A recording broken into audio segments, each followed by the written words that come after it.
स्पायरीन का एक ये भी आ रहा होता है कि मैकेनिज़्म ऑफ इसका एक्शन क्या है कि स्पायरीन वीक ऑर्गेनिक एसिड है, ठीक है, जो क्या करता है इरिवर्सिबली एसिटाइलेट्स, ठीक है, इरिवर्सिबली एसिटाइलेट साइक्लोऑक्सीजिनेज को जो है ना वो एसिटाइलेट कर रहा होता है।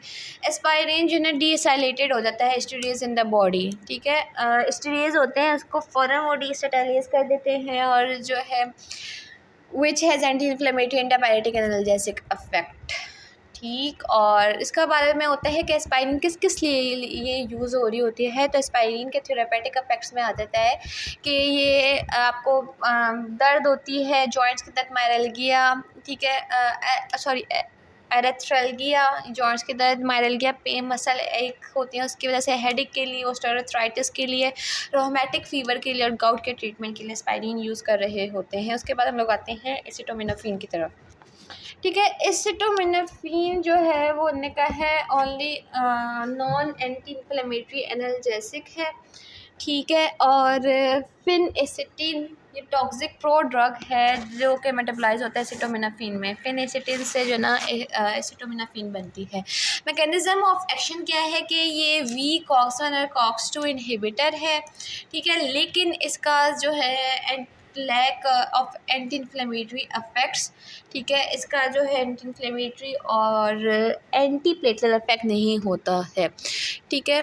ये मतलब एनाल्जेसिक और एंटीपायरेटिक है, एनाल्जेसिक और एंटीपायरेटिक है, लैक एंटी इन्फ्लेमेटरी एंटीपायरेटरी इफेक्ट, ठीक है। चिल्ड्रन जिन्हें वायरल इन्फेक्शन होता है उसे हम लोग दिया जा सकता है और ओरली और मेटाबोलाइज इन द लिवर हो जाता है। इसकी हाफ लाइफ 2 से 3 आवर्स एंड पर्सन इनका नॉर्मल हेपेटिक फंक्शन होता है। ऑरल और metabolise in the liver, orally and metabolise in the liver. Toxicity ये है कि इसका अगर ज़्यादा इसको ओवरडोज दिया जाए तो ये डेंजरस हेपेटोटॉक्सिन है, ये हेपेटोटॉक्सिसिटी कॉज करवा रहा होता है।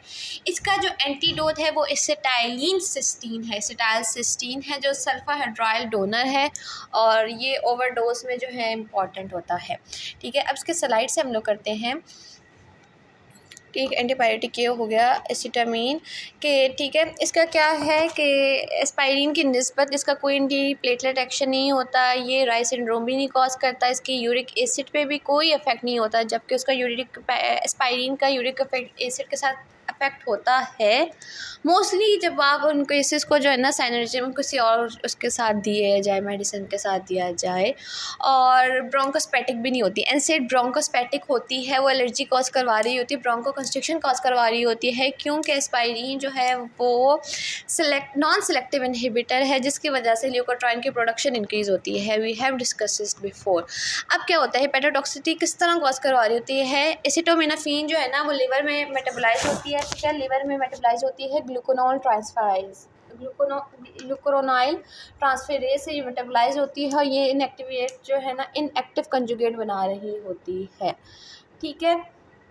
They result in the formation of reactive metabolite N-acetyl benzoquinoamine, ठीक है। अब इस जैसे लिवर में गई ये बनाएगी N-acetyl benzoquinoamine, जो N-acetyl benzoquinoamine है इस पर ग्लूटाथायोन एक्ट करेगा और इससे जो है ना इनएक्टिव कर देते हैं, इसको मतलब कम कर देता है, ठीक है, एक्टिव मेटाबोलाइट को। लेकिन जब ग्लूटाथायोन के जो है वो स्टोर्स ख़त्म हो गए लिवर में तो क्या होगा, ये जो N-acetyl benzoquinoamine है ना ये हेपेटोसाइट के साथ जाके रिएक्ट करेगी और उनके साथ नोजिया, वॉमिटिंग, एब्डोमिनल पेन और लिवर फेलियर हो जाएगा। तो इसलिए जब एथेनॉल की जो क्रोनिक यूज़ है, ठीक है, वो उसकी टॉक्सिसिटी को एनहेंस कर देते हैं, एथेनॉल के क्रोनिक यूज़ की टॉक्सिसिटी को एनहेंस कर देते हैं, ठीक है। और उन्होंने देखा है N acetyl cysteine is also use as a mucolytic for cystic fibrosis के लिए हम लोग जो है एन-एसिटाइल सिस्टीन देते हैं जो कि एंटीडोट है एसिटामिनोफेन का, लेकिन हम लोग एन-एसिटाइल सिस्टीन देते हैं mucolytic of cystic fibrosis. This is important.